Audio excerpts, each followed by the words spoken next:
This episode is brought to you by Indeed.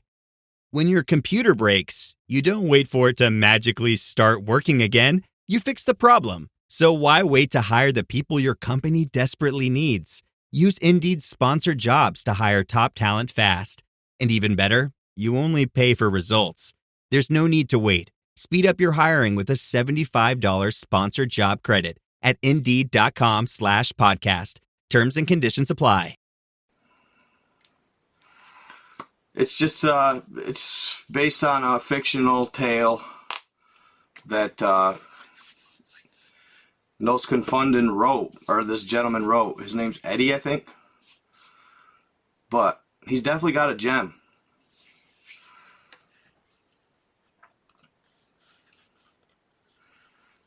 Let's see what we got going on here. Let's see, go live. Let's see if it'll actually. I don't know why I can never get Instagram's stream to work. Do not know why. Oh well. Alright. Try it like that. Nope, unable to connect. Interesting. Okay, so how's everybody doing tonight? How y'all doing? I know this is kind of random and late. It's kind of random and late, but I was up and I figured, why not? Right? So, y'all, this Confunden, right? This gentleman, I just purchased this map you see here. Well, my TikTokers see a different view. You're actually more zoomed into supposedly the known lands, okay? But you on Facebook and YouTube, this is the full map of our said, I mean, I don't know what you call it, realm? I don't know. It's very intriguing nonetheless. Really, really cool. The map. This map is like, of course, it's based on his book. He wrote a book that was labeled as fiction. So it is a fictional tale. Nevertheless, an intriguing tale. Okay? An intriguing tale, nevertheless. And it's honestly, so check this out. All right? This is how cool this story was, right? So I'm sitting here and I'm looking at this map. I bought it today. It was $14 for the digital copy. Okay? And I was like, God, this is elaborate. Is it not? What an elaborate piece of artwork here. And what a creative mind to come up with such a unique piece. Or a unique theme. Even if it is like, he labeled it as fiction, okay? So I'm like kind of just taken aback by this whole thing, and I can't help but think, where did he source it, right? What is the source of his work here at the end of the day? I mean, I just find it, dude, as a creator, I know, and you guys can hear me all good and everything, okay? As a creator, I just know for a fact that you source this. You didn't just make it up on your own. I just feel that way. There's a source of something somewhere from some way, somehow. All right? There's just nobody out there, I just feel, that could just come up with such an elaborate theory, I guess. Right? So, nevertheless, I looked and actually checked it out closely here. And this is actually cool, guys, for you guys on Facebook and YouTube. I'm going to be able to zoom in and check stuff out with you guys, and it's going to be clear as a bell, which is really cool. Haven't had that before with this map. Okay? So I look here and I look down on the corner of the digital download I have here, and I'm like, oh, he's got his sources for the maps right there. El navegante que cruzó las murallas de Hilo. Okay? So it's a book. I look it up. I find it on Amazon. The Kindle version is free. Alright, well, what can it hurt? So I download it, and I search high and low, you guys. There is no English copy. There's no English version of this book. Not one you can find. If you find it, I will give you $100 for it. Because it's gone. It's not there. There's no English version of the source book he used to apparently depict said map. Okay? So I download it regardless. Hey, is this you? Are you here, bro? Is this who said that? Hold on, who said that? Damn, I can't scroll my chat. Who said that? Kyle, Quinn. Oh, what up, Quinn? Good to see you, brother. Good to see you. Yes, no, this is the full version of the Tierran, or what do they call it? Tierra de whatever, Outlands, whatever you want to call it. Okay, so I take and I find this version of his source, and it's all Spanish. You guys, I couldn't help it. If he sourced this map from it, I had to know where it came from. So I'm literally like, okay, I'm going to make myself a translated copy of this book. All right? So I start copying and pasting that shit to Word. Boom, boom, translate. Boom, boom, boom, boom, boom, translate. There's a cap on the amount of copy and paste you can do within the book for plagiarism purposes. Obviously, I'm not going to take it and copy and paste it, translate it, and try and push it. I was just doing it for myself. And I did look that up. That is not plagiarism, and that is not copyright infringement. As long as you're doing it for self, you can translate a book using Google Translator and keep it to yourself, as long as you aren't trying to sell it or whatever it is. Okay? So I start translating it, and it stops me. Then I'm like, okay, well, I'll try something else. I start copying and then translating to audio, and it works great. Okay?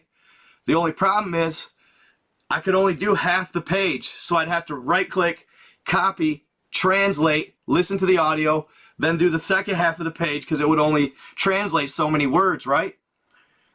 Y'all, the story in this book is absolutely insane. I've never ever imagined it. I'm not saying it's a work of fiction, but nevertheless, wow. I am mind blown.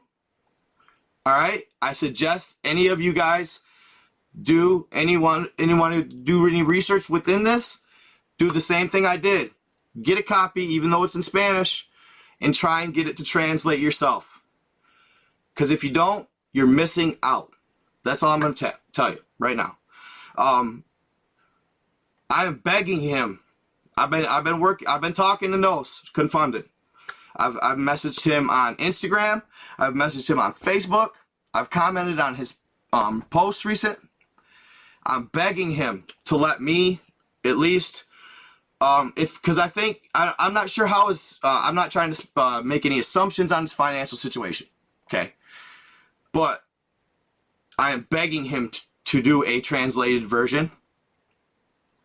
Because if he does, and he sells it, it's going to go big. It's going to go big. It's a great story. One of the craziest, coolest, most amazing stories I've read, or actually I listened to, and I'm not quite done. I'm at 90%. I don't know why I didn't finish it before this live. But it's one of the most amazing, cool, awesome stories that I've come across since I started creating. And that's not an exaggeration. Whether he wrote it or not and came up with it off the top of his head, I don't know. Yeah, no, I know it. I know the story, bro. I'm pretty much got it wrapped up, but I'm at the 90th. I think I even finished it, but there was just a couple like credits pages going on. Okay, so either way, I didn't want to cover the whole thing in this live. I only wanted to cover up to a certain point and then do another live. Because there's just so much that it entails that it cannot be covered in one live. Okay? And I just want to kind of do like a, and that way too, if I only do half of it, right? If I only do half of it, I'll zoom in on the book name here in a second. If I only do half of it, that way you guys can go out and you guys can download the digital version of the book and then translate it yourself.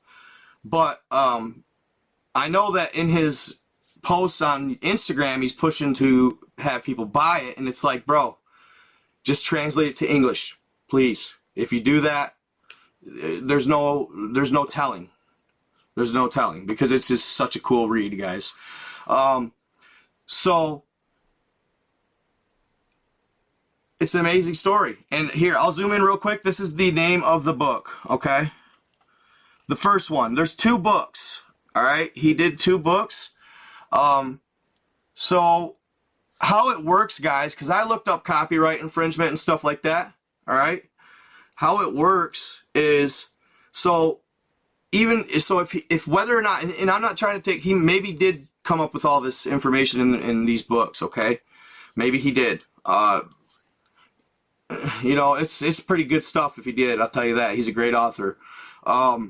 But if you find text that's old, if you find ancient text that is dated before copyright was even a thing, you can swipe that text up, copyright it, and sell it.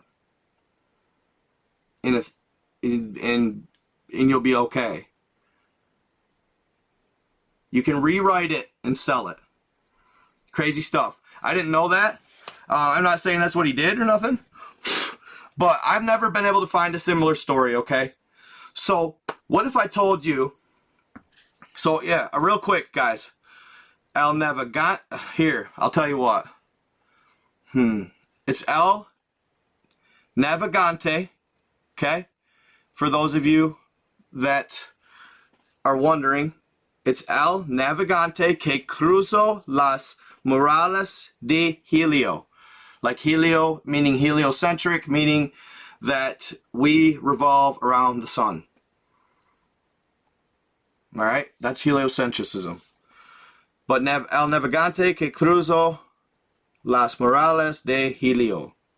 Or Hilo. And then there's a next part, and I haven't gotten to that yet. I'm really excited to check it out. I can't, like I said, I can't stress enough how cool of a story it was, guys. Very interesting, fun stuff, like nothing I've ever come across in my life. Like, I wish I could just read it word for word to you guys. I do, but I think it could be considered touchy. I don't know why. I mean, it is a work of fiction. Nevertheless, maybe some people would read into it, and I'm not saying, that it's, I don't know, you know what I mean? I just love the story, so that's where I'm at with it. I'm not going to present it as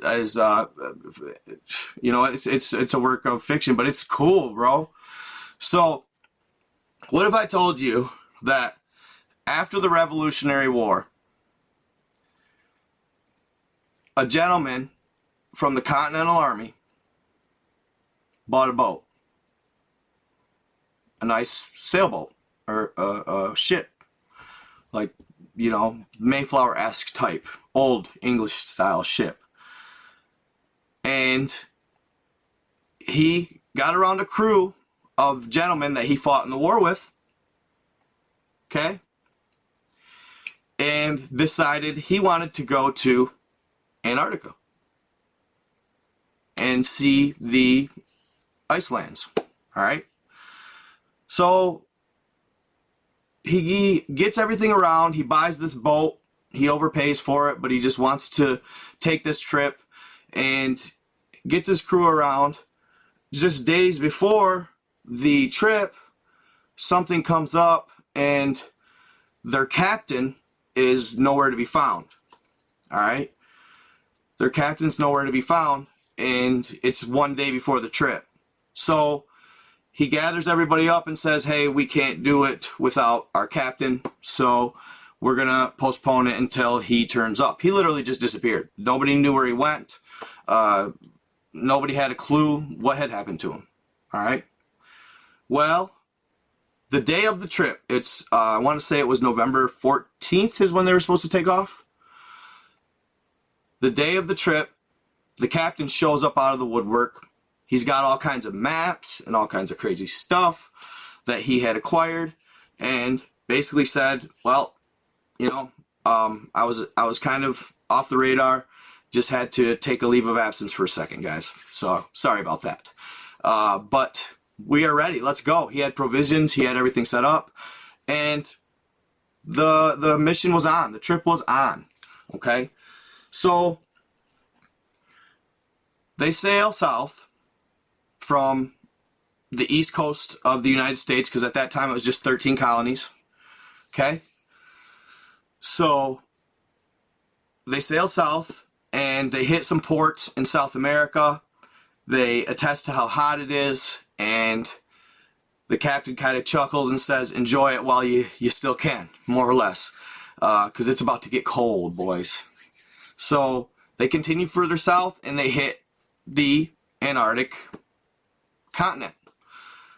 They say that in some portions of this continent there is not up to 90-meter high walls of ice that they are they're very intimidating. They get close to them. All right. So they're sailing towards the continent, and it's almost like the captain's done it before. He knew of this technique or route that you would take, and there was technique involved. He more or less got parallel with the ice wall and got right up next to it, right? And this is months later, guys. So they take off in November. You're like talking probably June-ish. By the time they get there, so it's summertime. All right. So as they're kind of sailing really close to this ice wall, they're nervous. They think they're going to hit it. They all of a sudden start getting pulled by this current, and it's kind of taking control of their ship. And say your ice wall's right here, right? Your ice wall's right here, and here's your boat. It's going like this, and then all of a sudden there comes a gap in the ice wall, and their boat, more or less, it gets drawn into this gap, straightened out. Almost as if the current's taking them. They don't have to hardly do a damn thing. Just make sure they don't hit the wall. And it takes them through. And all of a sudden, they said they're through, and the captain referred to them as something like the gates of sorts. I don't know what they're called exactly. But they get through these said gates. So if you guys want to look here, I think what he's depicting in the map right here, if you look on TikTok here, see that little gap? Possibly is what he's depicting there. That gap. Alright, and then on my Facebook and YouTube, there you go. Barrington West Morris Strait is what he had. Oh, no, not that one. I take that back. We're up here, guys. We're up here. We're up here. I apologize. They didn't get through the Morris Strait. They went through the Summer Gate. That's what they said in the story. They went through the Summer Gate of sorts. And it's only like that a certain time of year, hence the name, Summer Gate. Basically, it's a meltdown of the ice, and it lets them through in this certain time of year. Okay? So they pop through, And now they're in these new types of waters, and they call them the black waters because they're so dark, they're black. Okay? As they're sailing through these black waters, no sooner do they get through this said gate. Yes, this is all by Confunden, guys. This is all his stuff. I'm just kind of elaborating on the story. I recommend checking his page on YouTube, Facebook, and Instagram. And I recommend buying the book. Okay, guys? I really do. Buy it and listen to it and translate it yourself. Okay? It's a great story. And I'm just doing a really rough elaboration, guys. So, check it out. All right, anyway. It was like no sooner did they get through these gates, did they see a large mass coming from the horizon. And this thing is huge. Bigger than any boat. It was made of something they'd really never seen, steel. Okay? And it was like 5 of their ship. It was coming full steam ahead. The captain, though looked nervous, was confident in his state that he wasn't threatened by them in an odd way, almost as if he knew something that they didn't. Okay? The rest of the crew is, of course, you know, they're scared to death. They think this thing's just going to ram them and just push them to the, plow them over and break their boat and sink them, and yeah. No, they pull up and they get on this loud horn, announce themselves, and say, hey, we're coming aboard. They had never heard a horn before. This is the 1700s now. And it was like piercing their ears like they had never heard loud noise before, more or less. So they were fascinated by the horn. All right? They board their ship, and wow, they look just like them. They're the exact same people. They are exactly like them. All right? Now they claim that they come from the ancient lands. All right? See here on my Facebook and YouTubers, ancient lands. Okay? Or no, sorry. Dang it, that sucks. The Ancestral Republic, excuse me. They're from the Ancestral Republic. Okay? Not the ancient lands. That'll come up later. The ancient lands of Anak will come up later. All right? They are the Ancestral Republic. Okay? So they basically give them a green light, and they kind of are dumbfounded because they claimed they had not seen anything like this in years. It's been years since people from they call them the known lands, which is Earth. Okay? These are the known lands. These are the known lands. Our Earth. Okay? They said they hadn't seen people from the known lands in hundreds of years. So they're very dumbfounded and surprised at the sight of them. So what do? They say, we are at war right now, so be careful and mind your course. Here's a map. Okay? Here's a map. Am I froze? Oh. Am I good? I'm not froze, am I? I know I'm good on TikTok. Okay, so they hand them a map and say, follow this course. And stick to it, and you'll be okay. Had you come any other time, it would be a different story. And we'd welcome you in a different way. Okay? So they follow the course and stay true to it. They get to the Ancestral Republic. That's where the map took them.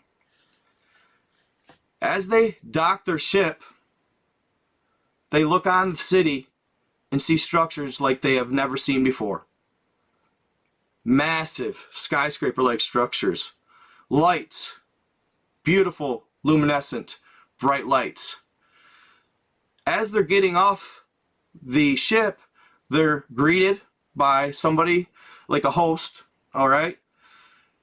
And they're escorted to the presidential building in town. Now the main guy's name is William. He's the owner of the ship. And the captain's name, hold on, I want to give you guys the captain's name here. I should have been better organized. Let me see. I know I got the captain's name. Right here. William Morris is the owner of the ship, okay, in the story. And the captain, and the captain plays a big role. William Morris is kind of the narrator. Captain Butler is the main man. He's the G. He's the one in control, the cool, calm, collected one. Kind of seems to know what's going on in a weird way, right? So Captain Butler heads off with a bunch of the people from the Ancestral Republic and leaves the crew behind. Williams is then escorted to the presidential office, and he's given the skinny on what's going on. Okay? So, the president, his name is Fayak or something like that. A unique name. The president's name is like Fayak, or Faya. President Faya. And basically, he gives Williams a quick rundown. He says this: "We are your ancestors. You are descendants from us. Many years ago, before a great reset, which is I deem the flood, many years ago, before the great reset, the giants came and they liberated our people and brought us to the Ancestral Republic lands. Because they felt bad and didn't want to see our civilization more or less wiped out in the flood." Okay? So as he's telling this story to William, he looks up and there's spheres in the sky. Spheres in the sky. They're flying over and flying towards the town, the main hub of the city. And all of a sudden something falls out of the sphere. And he's kind of just looking. It's like nothing he's ever seen. He's from the 1700s. I mean, they haven't seen anything like this. And all of a sudden, kaboom! A bomb goes off. And it levels a big portion of the city. Then another sphere shows up. Another bomb. Boom! Then they start going off. Boom! Boom! Boom! Boom! Boom! Boom! Boom! Boom! Everybody's scrambling. People are screaming. It's chaos, right?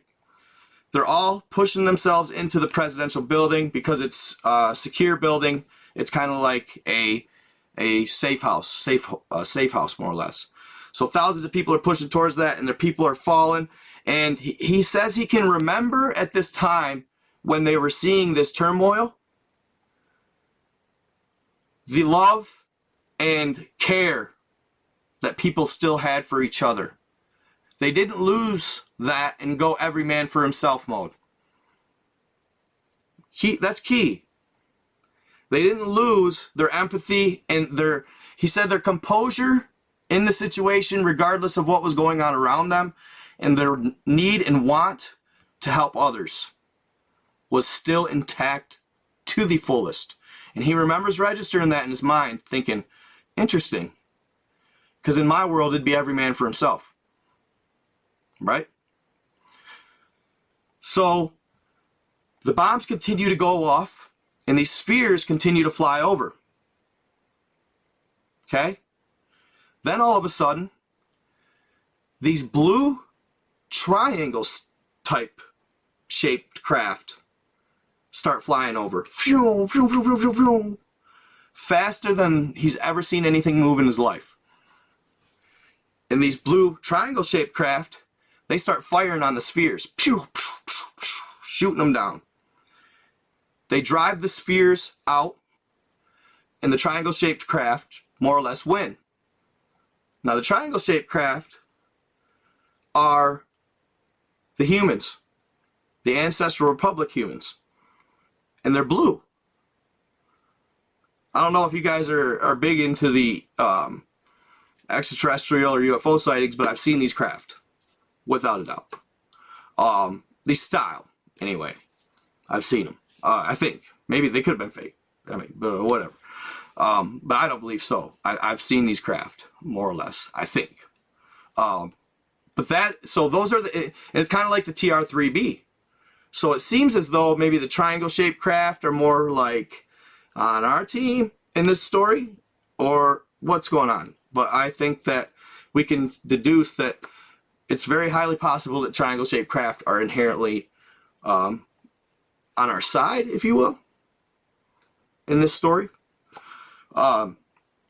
So they push out the spheres, everything calms down, the city is a large portion of it's laid to waste. And then the president says something, because William kind of goes, who was that? The president goes like this: can you believe it? It was the same damn people that liberated us in the first place. A group of giants. Initially, when they liberated us, or them, the ancestors, they went against another somebody, and that'll come up later. And at the moment, that somebody was preoccupied with another war, so it enabled the giants to move in and help mankind.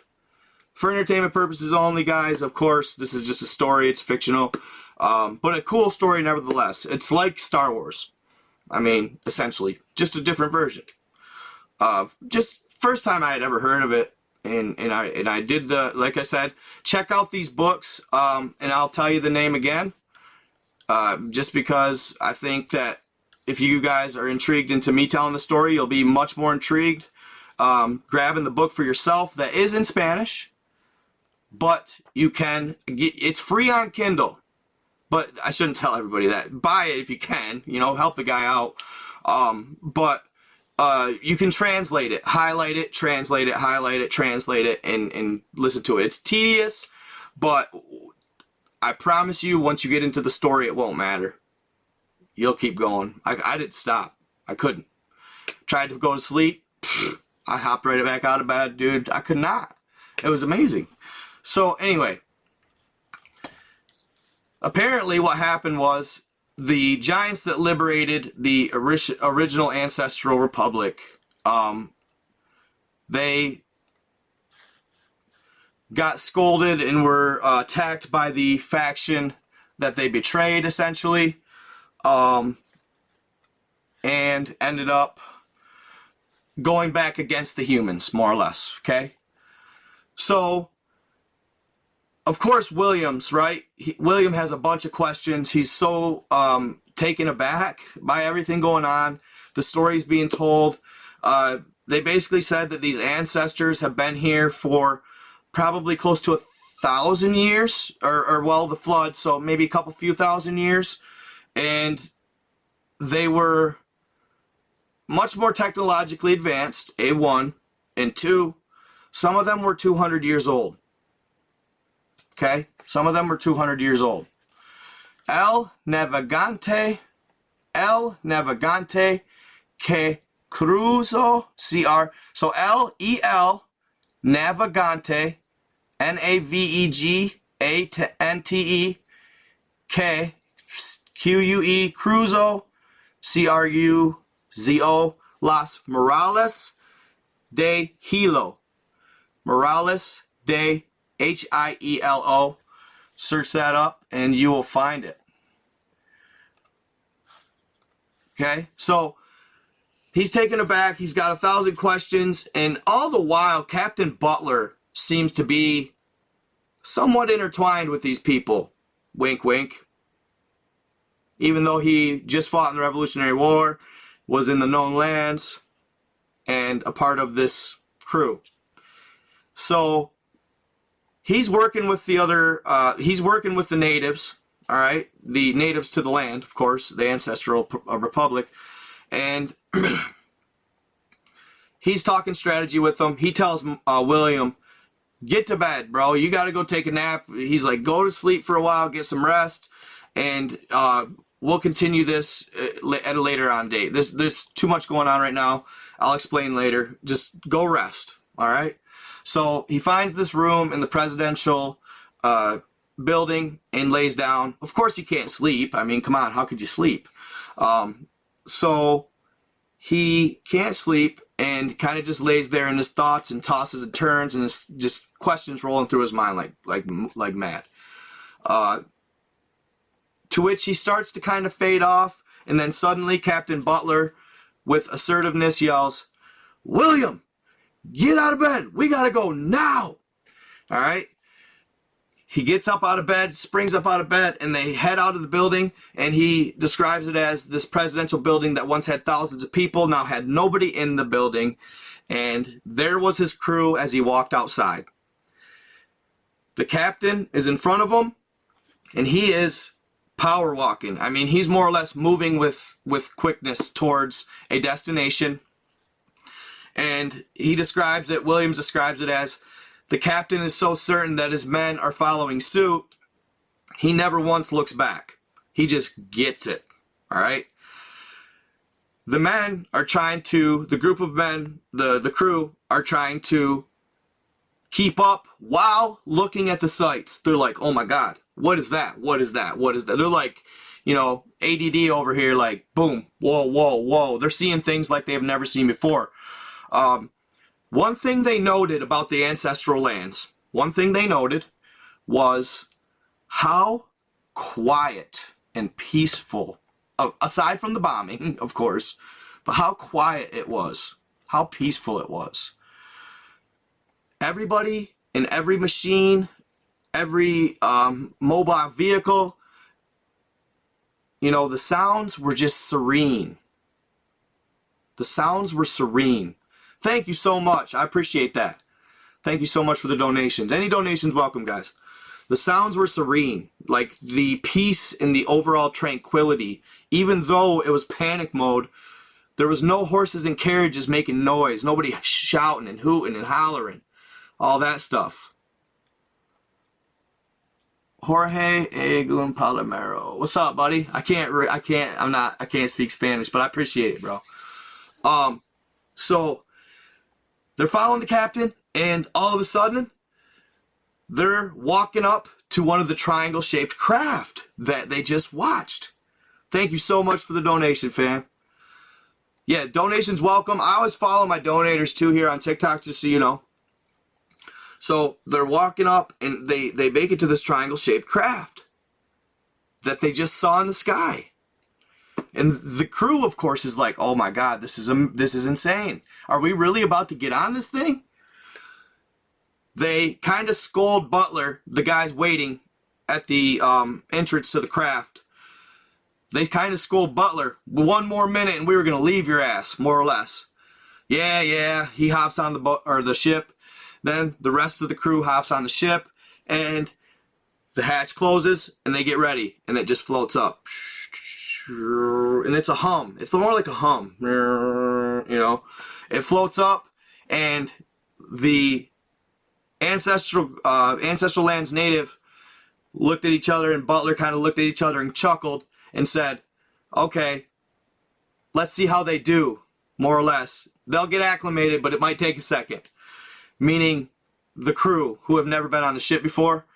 So they get up there, and that fucker just goes Mach 1, you know, or probably Mach 10 shit. I mean, the thing's going fast. And essentially, I don't know, they didn't really describe it as fast as the speed of light, but really, really fast, okay? A couple of the guys were fading in and out, and the entire trip were kind of back and forth. The G-forces were kind of knocking them out. They were coming to, knocking out, coming to. William was trying to listen to Captain Butler's conversation with the natives, but he says he couldn't keep up because he kept fading in and out. And where they end up going, okay, to these other lands, a safer territory, where they end up going is the ancient lands of Anak. These are the giants who are descendant of Anu. The, oh my God, I'm brain farting. Anu, the Anunnaki. God dang, that's terrible. Sorry, guys. I've been going hard, you guys. Like this, I did all this story in a day. So bear with me if I'm a little chattery sometimes, because I'm totally grabbing my brain and just piling information into it and trying to remember it all and make it flow right. This book was over 130 pages, okay? And I did it all in a day. But guys, I just could not share it. It's just such a cool story, okay? So they end up going to the ancient lands of Anak. These are the Anakim, okay? The giants known as Anakim. They are the descendants of Anu, an old king of the Anunnaki. All right? The Anakim actually allied with mankind at one time in the last great Earth War. So, I'm going to tell you, this is crazy. It's kind of interesting, okay? The Anakim, who, in this story at least, in this work, the Anakim were represented as the fallen. The Anakim were the fallen giants that came down from heaven, the fallen angels, the watchers, to breed with mankind. And they had the giants of 3,000 L's. Alright?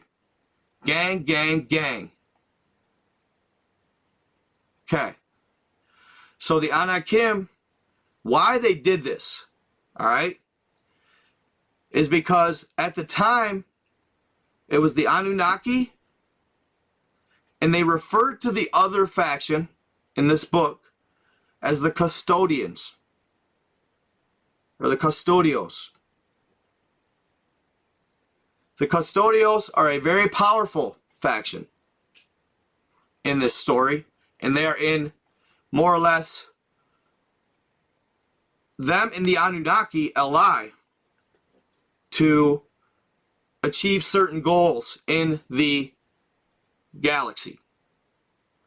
And those goals will come up later, and they're really, really intriguing. Very interesting. So the Anakim, why they came in and they helped mankind and taught them of sword and shield, taught them of technologies, helped them advance, because they felt bad for them. All right? They were being more or less, it was like, so you know the legend, Anunnaki, what'd they do? They enslaved mankind to harvest gold, because there is more gold supposedly in our world, the known lands, than the entire galaxy. Vast amounts of gold there. So they felt bad for us being enslaved, so they fell from the heavens and they helped us and attempted to help liberate us. Well, the only reason they could do this is because the Anunnaki and the custodians were at war with each other, when previously they were allies and they wanted to achieve a certain goal. They were not watching over Earth and mankind at this time. They were the bottom of the priority list. So the Anakim snuck in, tried to help us, and it ended up causing a war. It was the giants and mankind on a team battling, the custodians, and the Anunnaki. All right? As always, for entertainment purposes only, this is just a fictional right. Okay, guys? It's a fictional story. Written by a gentleman, Confunden. Check him out. So this great war breaks out on Earth, all right? While the custodians and the Anunnaki were occupied with each other fighting, the Anakim came in and They literally annihilated all the pyramids, as many as they could. All right? Why?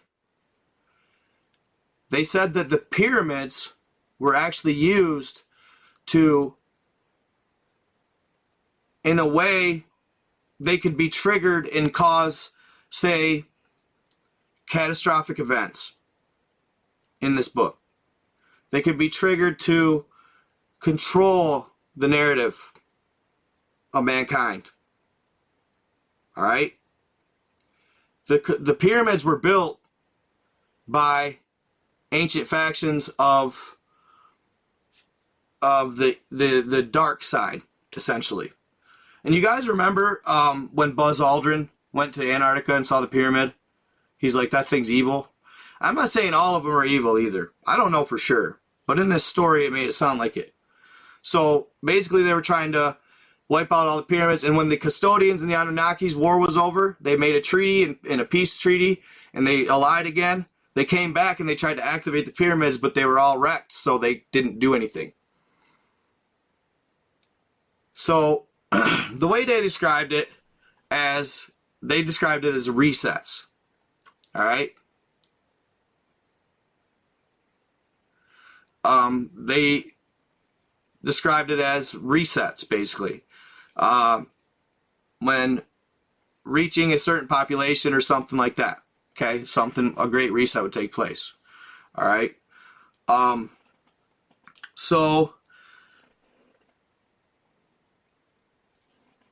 they go to the ancient lands of the Anakim. Okay. Yeah, they cut down all of our trees. Yes. They cut down all of our trees, and they pretty much just wiped the floor with the said giants, even the giants of 3,000 ells. They fought valiantly. So in the Bible, what does it say? The men of renown, the heroes of old. Well, I know there's this narrative that the giants were inherently evil, but it may not. Well, at least in this story, it wasn't the case necessarily, and I'm sure there's some that were, because there is still evil giant factions out there. There's multiple giant factions out there, according to this work, and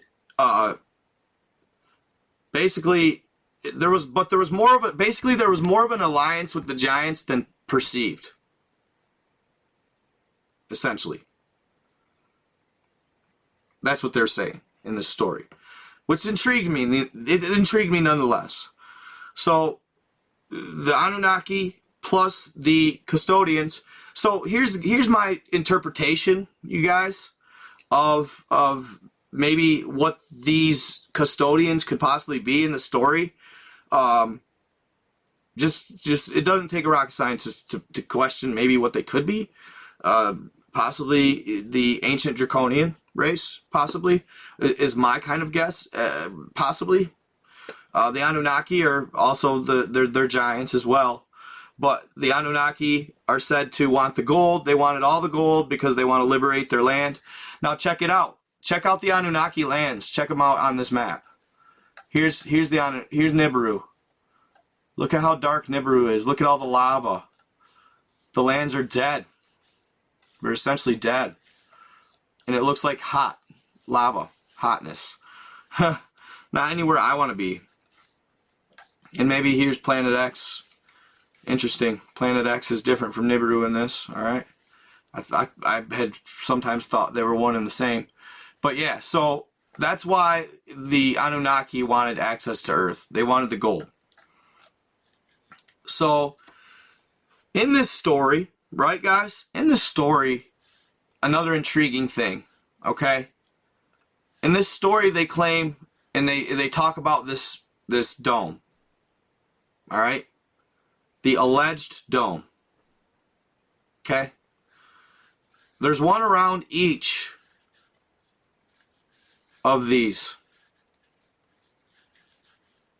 lands, right? And then, on top of that, there is one ultimate dome in this story. Around the entirety of all the lands. There's 178 total. Okay? There's a dome. They call it they call it the first dome, and then they go second dome, third dome, you know, type shit like that. But they don't go like to the 178th dome, but like they call the known lands dome. There, you know, if you're native to the land, they call it your second. You call it your second dome. But there's the first dome as well. So in the story, guys, this is what's intriguing. All right. So in this story, hold on, I like get my chat for YouTube and Facebook up. So in this story, the Anunnaki and the custodians, they have a thirst for power. They figure out how to basically penetrate every known dome within the major dome. So they basically figure out how to infiltrate every species that inhabits every dome or plot. They can pierce the dome, get in there, and they can wreak havoc and do what they do, steal the resources, go to war. They want to colonize as well. They're colonizers, okay? That's their goal. So they did this for thousands and thousands of years. And essentially they became some of the most, if not the most, powerful entities in the realm. Okay? Everybody feared them. Especially the custodians. Not just the Anunnaki, but especially the custodians. The custodians were the most feared. Alright? So they pretty much mastered getting into every dome except for one. Except for one. They could not figure out how to get into the, or pierce or get out of the massive first dome. And they believed that if they could get to the heavens. Alright? So for years they worked on this.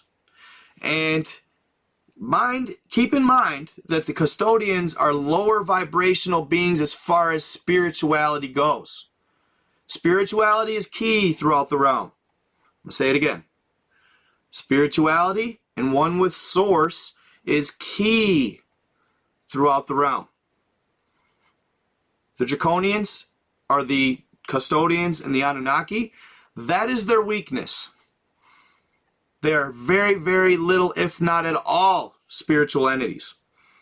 Okay? Nevertheless, they're powerful. And they figure out how to actually break through the first dome, but the celestial beings outside of our dome saw this coming. So they prepared a defense for it. The first time they sent their own people through the dome, it crushed them to a pulp instantly. Crushed them to a pulp. Okay? They tried this time and time again, got the same results every time. So then they said, okay, well, if we can't do it, maybe this being can. Maybe that being can. Maybe that being can. And they basically stopped running tests on their own and started running tests on people they had captured, entities they had conquered. Basically used them as the guinea pigs, right? And they were getting closer and closer to piercing this dome and surviving. But nevertheless, it never worked. So finally, the Anunnaki created mankind, and they tried out mankind. Mankind did something different. Instead of being pulverized, one entity lit a fire, but instead of being pulverized, mankind died, but their essence continued through. Their spirit continued through. Meaning that we are one of the only beings, or that in this story, humanity is one of the only beings in the entire realm. if not the only one. I haven't figured that out quite yet. But the only beings, I'm pretty sure we are the only one, that have a true portion of the true source energy of the source God. We have a spark from the true source energy. One of the only beings in the galaxy, if not the only. After seeing this, that was the closest that they had been to successfully sending a being through the first dome and it surviving. Our essence and our soul, even after our body failed us, our soul continued through the dome to the heavenly realms. This really grabbed them. They thought, oh my God, these people have the actual source energy within their soul, within their essence. This is not only a crazy good thing for them, but it's a scary thing. Because they know that if it gets out of hand and we get too powerful, that our power may be unparalleled. All right? Meaning that if we actually become, if in this story, if the humanity becomes spiritual beings, one with Mother Nature and one with Source, there's no telling the power that we could achieve in this story. So they, in turn, know this, so they kind of wage war on us and keep us in this story at bay, right? And they watch over Earth and mankind, and they essentially are some of them worshipped, some of the humanity worshipped them. You know, it's just one of those things. So anyway, I'm going to move to the ancestral, or the Anakim. So back to the Anakim lands, the lands of Anak. While there, they met the giants, and they got to intermingle with them. They didn't speak the same language, but there was one host giant, female, who was actually super beautiful, that could speak full English. So she was their translator, and she basically more or less kind of hosted them. And Captain Butler, he went and he asked the leader of the Anakim if they would help us and then they would ally with us in the fight against the Anunnaki and the custodians. And the Anakim said no at the time. They said no. But while there, okay, while there, if the sequence might be a little off from the book, so when you read it, if I'm a little off, forgive me.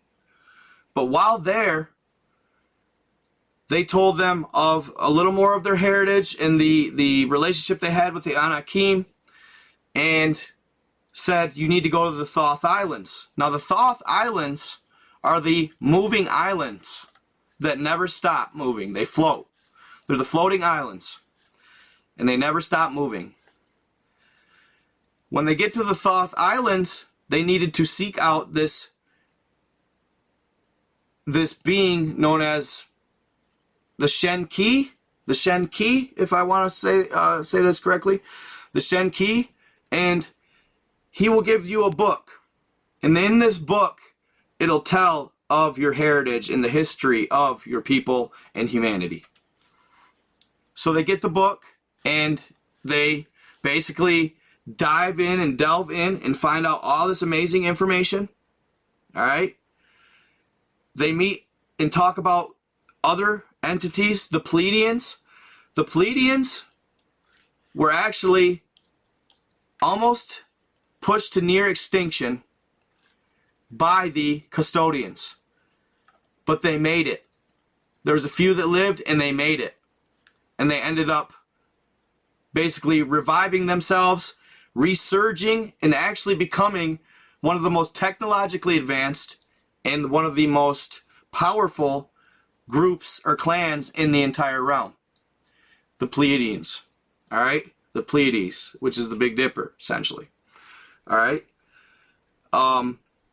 So, they tell of all these other entities, the Greys, right? The Greys are actually from the Orion. The Greys were made by the Anunnaki as a spin-off of the Zeta Reticuli beings. The Greys ended up defying the Custodians, and the Custodians and then went to war. They pushed the Greys to near extinction. And the Greys were so close to extinction that they had to rely on their own technology. They call the Greys heartless, emotionless, almost automaton-like beings. Thank you so much for the super chat. Appreciate you. Almost automaton-like beings. So they use their technology of cloning to repopulate themselves. Okay? Then it goes from there, and I'm going to rewatch it a little bit, you guys, and talk to you guys a little bit more about it in detail. Like I said, I wrote a lot of it down, but I kind of want to be able to present it a little more, and I don't want to spoil it for you guys either. But basically, they are at, so it gets crazy though. It gets crazy, but basically what happens is, for the time being, the crew ends up staying in the Thoth Islands for years, and they help build humanity's, the ancestral humanity's defenses, and they're getting, essentially they're getting ready to try and liberate the people of the known lands. Now, it talks about Admiral Byrd.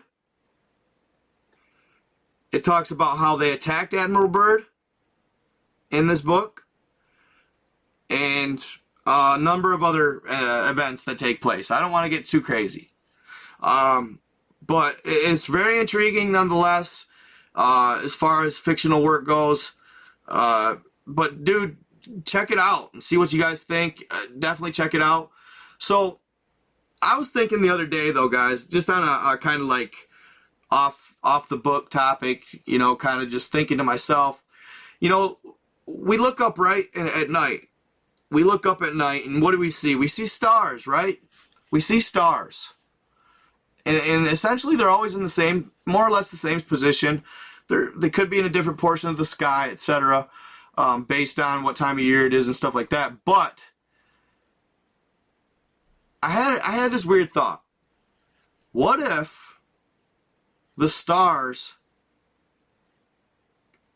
were reflections of like other lands like this off the top first dome?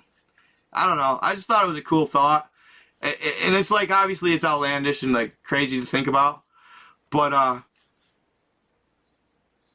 it just, I was sitting here thinking that, looking at this map one day, and I thought, wow, interesting. What if they're just the lights from the cities that they live in and all that? But no, it says that, it goes on to say a bunch of other great information. I'm gonna, like I said, I wish there was a English language version, really bad. There needs to be an English language version, really bad, and hopefully someday maybe. I've been trying to talk to him. I truly believe that if he does make an English version, it's going to be a hell of a seller, I think, for him.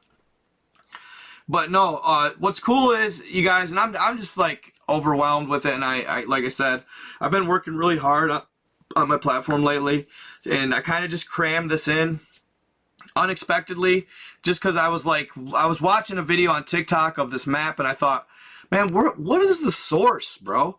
So I looked at the source, saw that book, and I was like, okay. And it takes forever to get it to translate and read it out to you, but I would easily say that it's worth it, you guys. It's welly worth it. So Definitely worth it. And it goes through, and what I think it is you guys, these books, they go through essentially every land. In the first one, they're talking about Libris and the Asgard lands of the, what do they call it, the Icelands.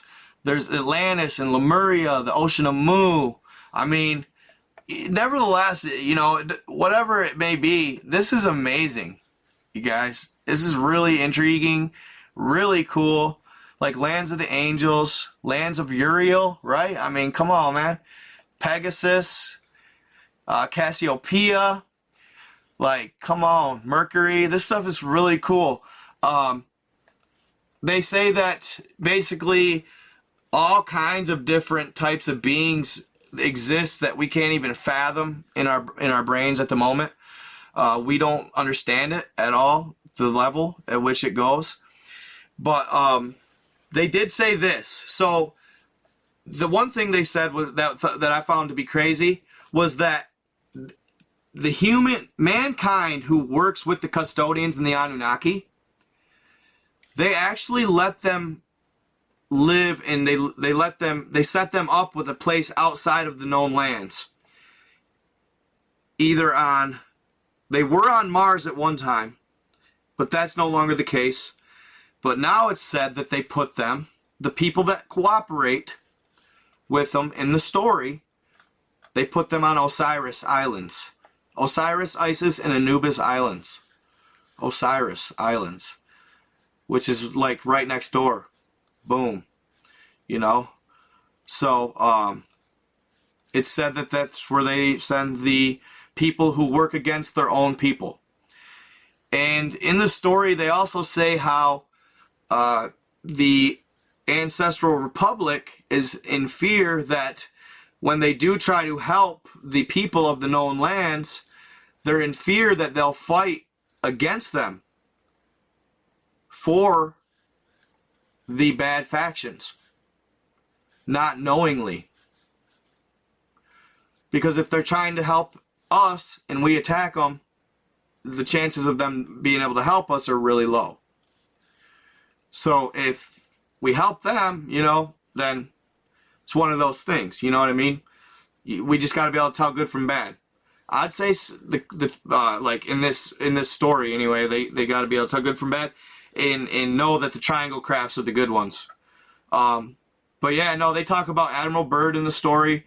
A lot of cool things. I don't want to get too out there, but one thing that they do say as well is look at how much the lands, they almost represent a cell or a nucleus. A cell with a nucleus setup. Cell within cells, right? Cell within cells. And they're all the same essentially in this. Very intriguing. Very intriguing. They talk about the land of Eden. Asgard. Okay? All of that stuff. Really, really cool stuff.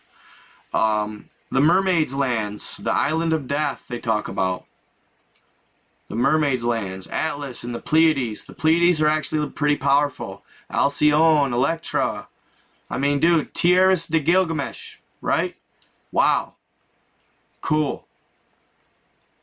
So, I was reading something about this gentleman named Sinbad the Sailor, who it was said got outside of this alleged ice wall, if you will, and found some of these lands of the giants. Supposedly there's a giant, El Dejouge, I think, which is Gog and Magog, I want to say, but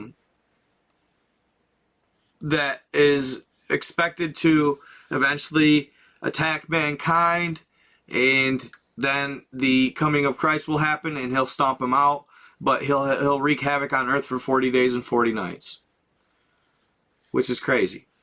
So, but yeah, no, definitely worth reading, guys. Definitely worth buying. Even just go help the guy out. Buy a map. I wish I could talk to him. I wish I could get him to open up to me a little bit and talk to me about where he found the sources, and like So I like, on God, like, I was thinking in my head, I'm like, bro, like, at the end of the day, if you came up with this yourself, you're straight up ET. Like, you're an alien, bro. Like, you know what I mean? If you came up with this yourself, dude, he's an alien or something. Like, I swear to God, no, I'm just teasing, but still, you know, like, God, this is elaborate stuff. And you can see, like, the shapes and lands of the Draco, abyssal ocean. So I would check him out. Go buy the map. This map is only like $14. All right, pretty cheap. There's another one that's just the homelands or the known lands as well. Those are like $7.99 at the end of the day. How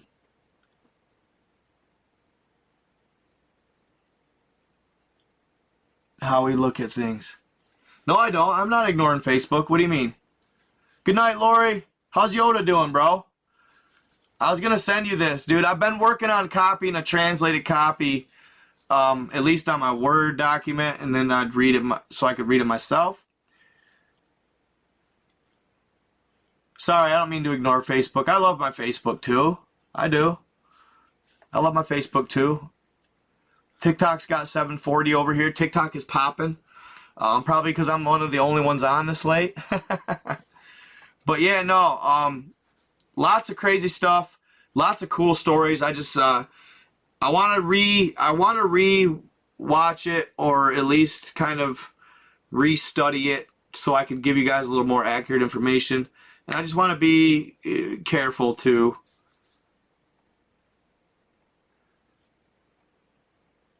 Really, Brian Blank. Interesting. Send it to me, bro. I'd love to talk about it. Good night, Lori. Good to see you. To be made up or fiction, possibly, probably, all likely passed down from his ancestors, and that's why it's all Spanish. Best sailors in the world back in the day. I believe that. I believe that. Yeah, yeah, Mr. B. I'm with you on that. I just gotta, you know what I mean. Could you imagine finding the actual ancient texts in like a old archive and start reading this? Wouldn't it blow your mind? It needs to be a movie. It's like crazy. It's crazy stuff. So, what else was I going to talk about? I'll hang out with you guys for a little bit. I was going to talk to you about something else. Just don't want to go too far and too hard on one subject here. I just don't know how it's going to be more or less taken by the platforms. TikTok's doing me solid. Like I said, at the end of the day, just a cool theory, cool idea, fun thought, like nothing I've ever read before. So I guess I could tell you a little bit about what this story says about Admiral Byrd. All right, I'll tell you a little bit about what it says about Admiral Byrd. Okay. So after World War II, Operation High Jump. All right. According to the Ancestral Republic, they sent down one of the largest fleets ever to sail the seas. The largest to ever come to Antarctica, they sent to Antarctica to investigate the lands, right? So, Admiral Byrd on the way down there, he kind of had an idea about the summer gates, and he knew he had a plan. Well, at the time, the Ancestral Republic people, or humans, they didn't want to fight with Admiral Byrd's fleet. They felt they had to, in order to keep them from getting near the ancestral lands. They didn't want them to know where they were, because it would have added to the threat against the ancestral humans. Okay? So they attacked, essentially. And it was quick and easy. So it's true they attacked Admiral Richard Byrd according to this book. at least in the book. And after the attack, they let them recoup, and then Admiral Byrd flew over the ice shelf.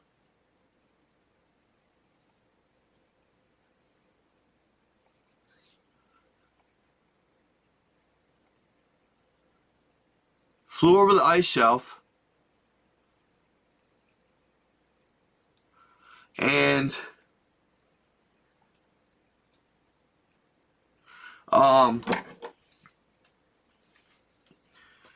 so he flew over the ice shelf, right? And he found inner Earth, essentially. Did you hear that, bro? Yoda, you hear that shit? What was it, my guy? Did you hear that? Was I dreaming?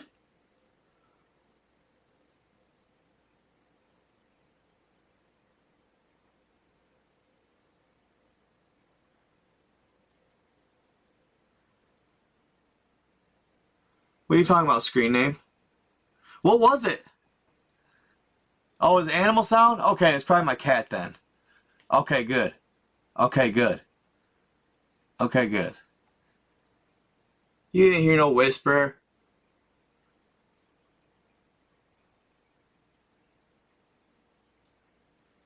So, you just never know, man. It wasn't a cat? What was it, bro? What did it sound like, Yoda? Be real.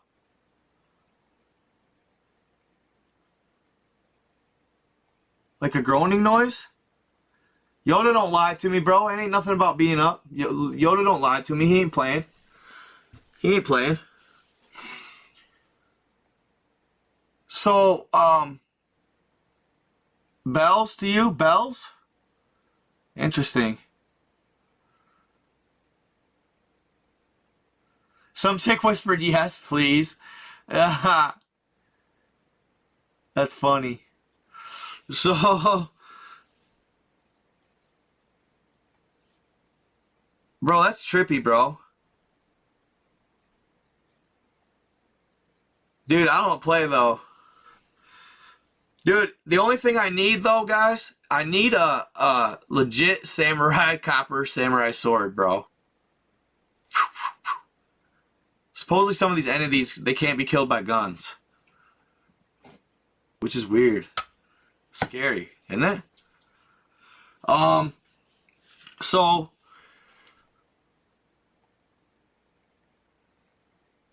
Admiral Byrd, he flies over the Antarctic lands. And when he does, he finds inner Earth, right? I'm not so sure about that at this time, though.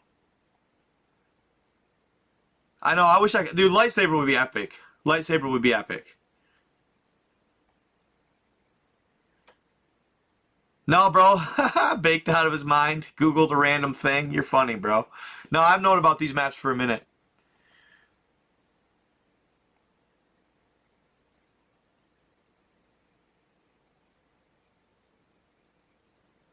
I'm in mid. I'm in the mid, bro. The mid-mish.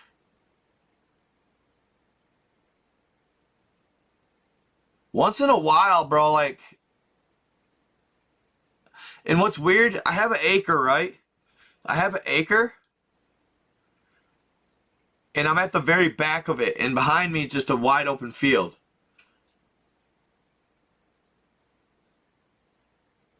So I'm like actually a little ways away. And like it's dark and kind of eerie. The property's got a lot of trees.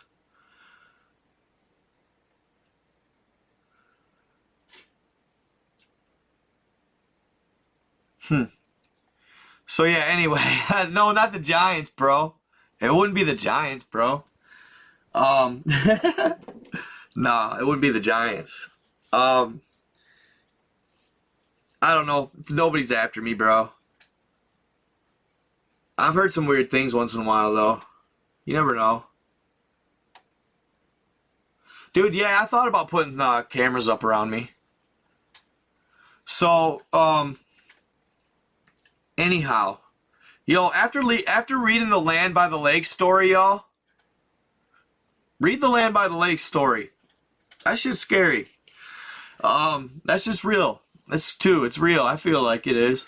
So this is the craziest part about all of it. All right, guys. Admiral Byrd, in his account in his diary, only supposedly writes about one encounter with the said inner Earth beings, right? Well, it's alleged in this story, they say he had multiple. And not only that, they more or less got him to do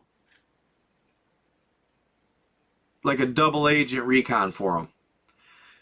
He did it for a little while, but then he backed out and he spooked, because I think they probably made him, and then went back to helping and giving the information to the higher ups of the military, the custodians, or whatever you want to call them.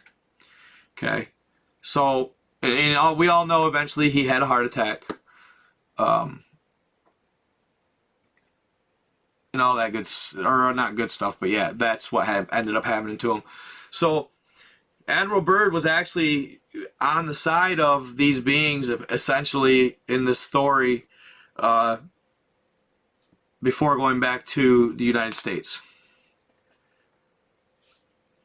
So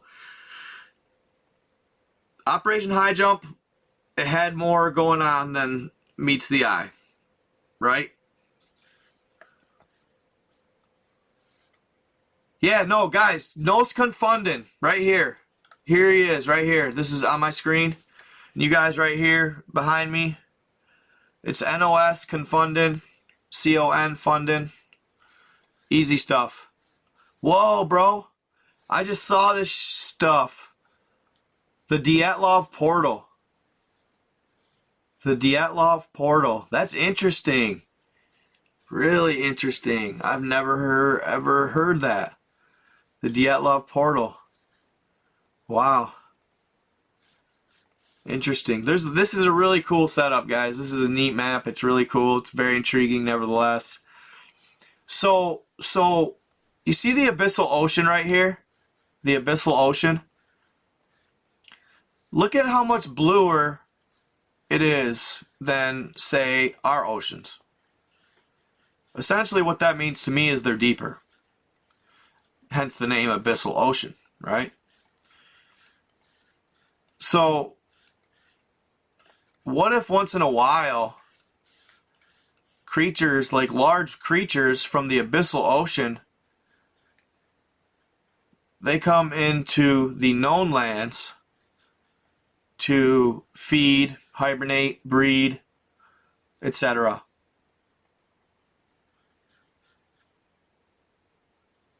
And that's sometimes what they spot when they see these massive creatures underwater, like megalodons and such. Because I imagine if it's true or whatever, in the abyssal ocean, you're going to get the mags.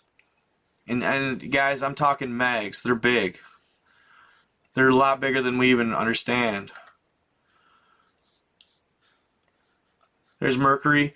They do talk about Mars as well. Mars ends up becoming a wasteland because of nuclear war. More or less. And yeah, I think he does. Like, I think he covers a lot of these lands. Supposedly too, there's a lot of lands right now too that the Anunnaki and the custodians think or look over. Excuse me. They look over. All right. So a lot of these entities out here have never had any contact with the evil evil factions out here. So they're able to recruit them to help them fight against the evil factions, the said evil factions. Yeah, the land of Orion, this is where the Greys come from. Free islands, these are interesting. The Shangri-La. The Shangri-La. Huh. Yeah, they talk about mankind, and yeah, dude, it gets a lot deeper than what I can really even put out there, to be honest. It's really good stuff. But yeah, so that's kind of the gist of what I'm going to share with you guys right now. I'm going to probably I'm going to look more into it, and then I want to actually kind of start on the next book so I can talk more in depth. I imagine it's going to be a mind-blowing account, man. It's going to be something like I've never heard before, and I'm excited to actually do some research with it. So, it's very complex. Absolutely. Absolutely. So, thank you so much, Marcus, for the super chat. I appreciate all donations. You guys rock. So, did you guys get out to watch my video real quick on Facebook and YouTube I ran it all together, the Pacific Ocean Predator and the Navy SEALs using attack dolphins against them?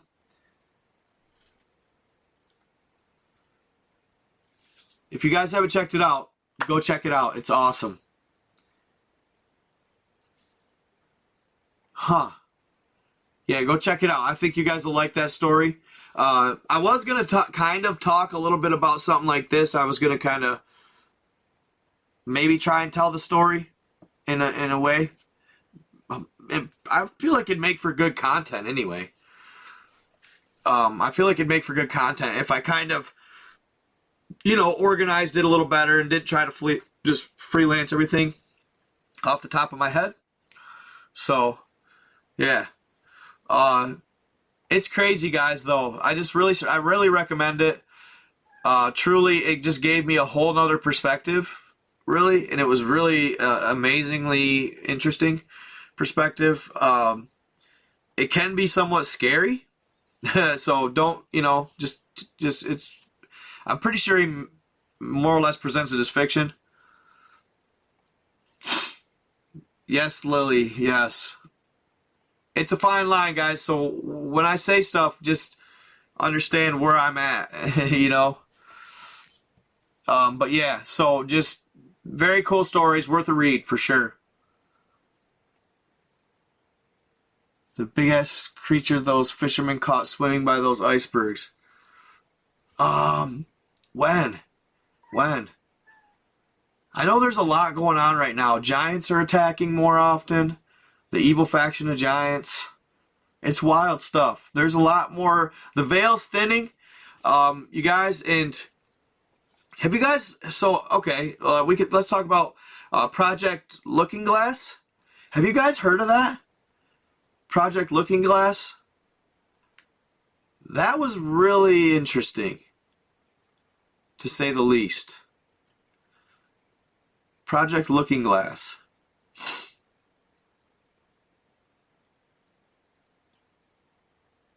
So basically they could look into the past and the future and see future events. Right? Well, it's because I pretty much covered my content, bro. I'm just trying to think of random things. Is space real? I am leaning towards a big maybe. I'm not saying there's flat. Did I say that? No, so basically Looking Glass, they read into future events, and there was this one on YouTube that blew my mind. It was talking about how we need to stop these certain events from happening, and if we don't, it'll screw over mankind, and there'll be like this reset, and like another war will take place. It runs deep, guys. So make sure you guys check this story out. This book I'm talking about here. Also, it talks about how there's... Alright, hold on. I'll let my cat out. You want out? You want out, miss?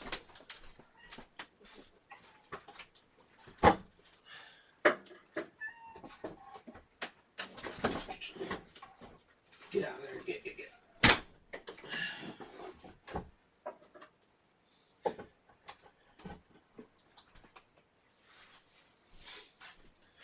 Okay.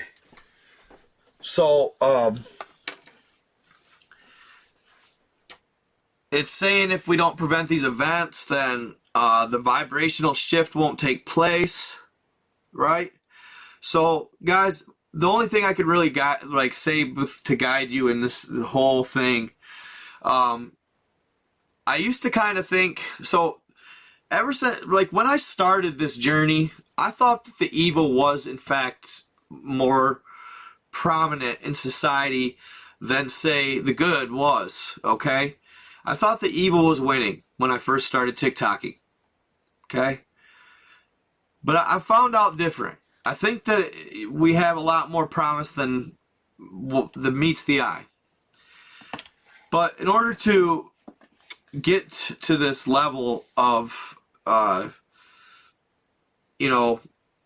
consciousness, anyway, to be liberated and freed, essentially, from the constraints of 3D, we got to start being, for one, kind to each other, all right?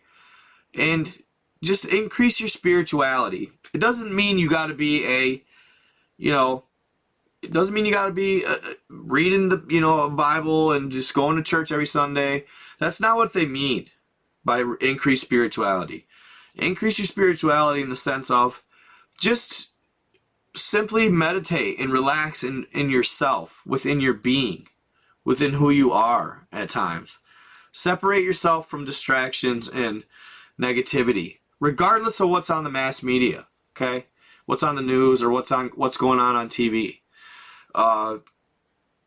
Try to watch it and just try to use your discernment. Think for yourself. Don't necessarily just believe, all that is being spoon-fed to you. Just use your discernment, watch the situation, and deduct and deduce what you think that it possibly could be.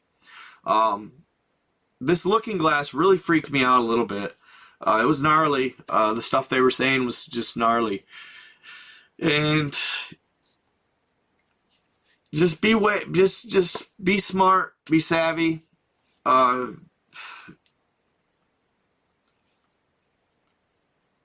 Become one with Source. Become one with Mother Nature. Feel within your being the energy of Mother Nature.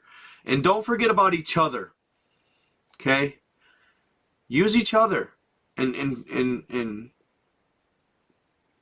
coalesce if you need to, or group, be one and help each other. Don't if crazy shit starts going or anything like that going down, I'm not saying it's gonna, but if natural disasters or something takes place, don't forget about being a human. And let's put it this way. If there's a great reset anyway, right? If there's a great reset anyway, of sorts, or like a flood, if you will, we ain't gonna make it anyway. So why not go out helping each other? At least go out on a good note. No, I'm not saying it's gonna happen. I'm just saying in general, throughout chaos, we have each other. We really do. At the end of the day, throughout the chaos and throughout the negativity, we have each other. And we need to embrace it. And we need to quit the competition.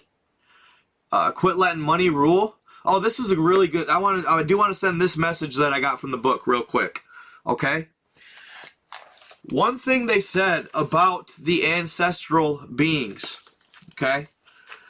The ancestral beings said this. This was really good. This was in the book. Okay? Hold on here. Where is it? Will lead. Okay, they said this. In the ancestral lands, they have no image of self and no self-judgment.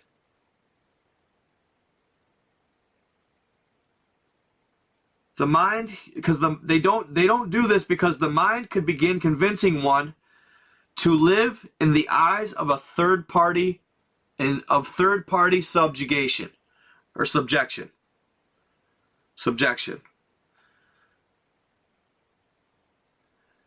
Meaning, and it's funny because it's exactly how we live. How do we live as a mankind right now? We worry about self-image, and we care about the Joneses and what they think. We want to buy more, have the nicer car, have the bigger house. Compare, ladies comparing wedding rings, men comparing whips. You know what I'm saying? That's all trivial. It don't mean shit. You know? And it don't matter. At the end of the day, that stuff it doesn't matter.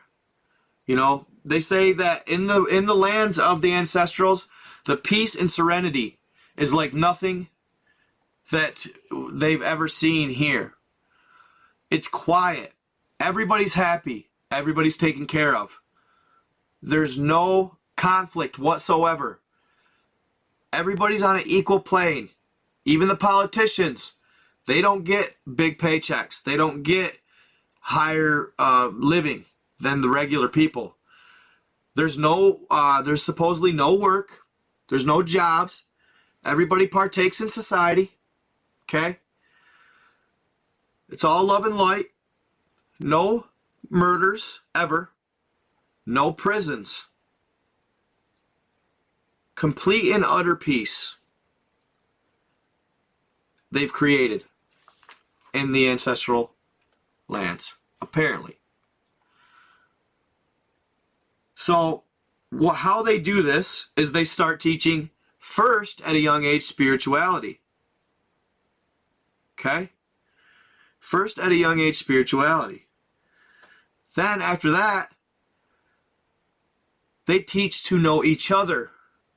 To know each other and the world around them. Become one and know each other and know your land. Know Mother Nature. They're great teachers who had been guided by great teachers. Spirituality, no paper money system at all. No money system. That was instilled to cause conflict in hierarchies and in social statuses. Like I said, when you guys read it, just check it out. It's really cool. The zero crime. They got respect for life and each other. Children learn about spiritual growth. The people had a say. The people had a say in what was going on. Everybody was included in decisions in the colony, or a colony, I guess you'd say.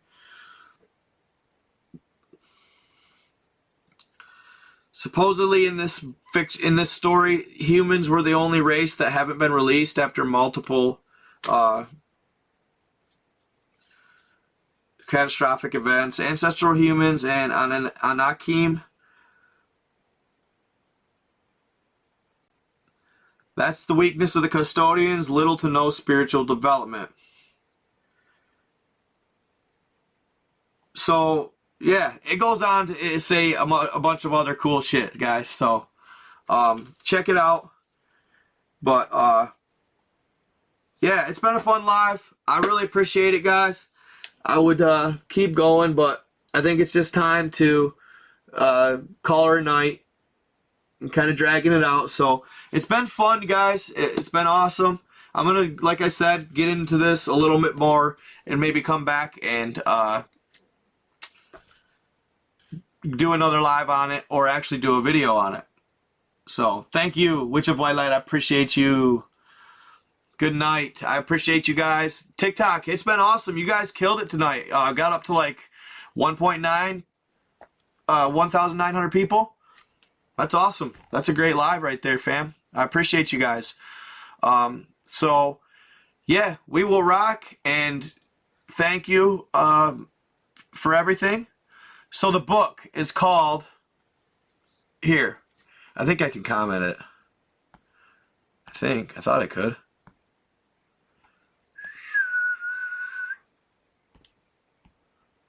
Thought I could.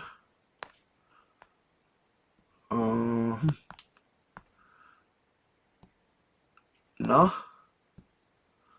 Comment, there we go.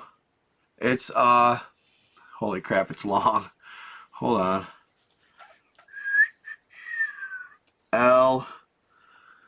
Here, I'll write it down on paper, guys. Oh, it's going to be backwards, though. I might be able to mirror the camera. Can I mirror it? Let me see here. Yeah, I can mirror it. So here. For TikTokers. You guys already saw it on Facebook and YouTube. So TikTokers. And tell your people about it. This is definitely a good read. Yeah, and I seen Misty, you said it was in Spanish. It is in Spanish. It is in Spanish, but if you look into it, you can actually, there's apps and stuff. It's kind of tedious and it's a pain in the butt, but to me it was well worth taking the time to translate it. It's a definite interesting account. Like nothing I've ever read. Morales de Hilo.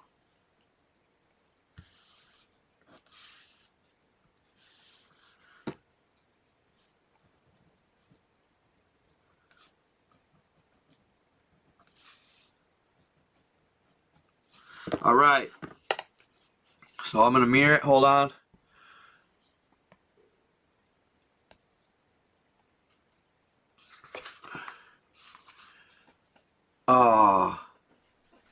Here.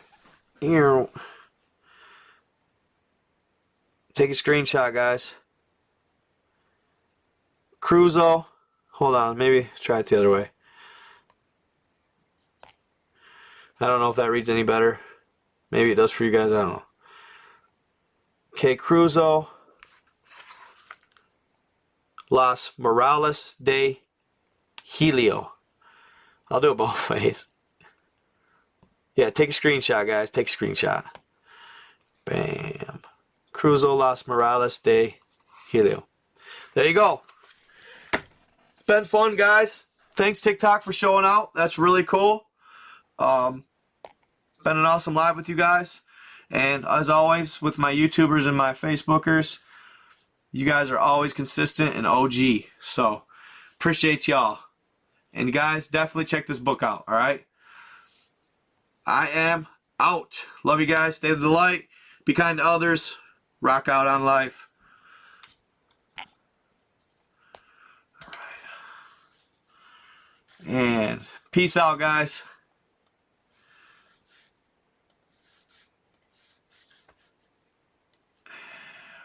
Pew. 342 in Night God or YouTube. Good stuff, guys. Good stuff.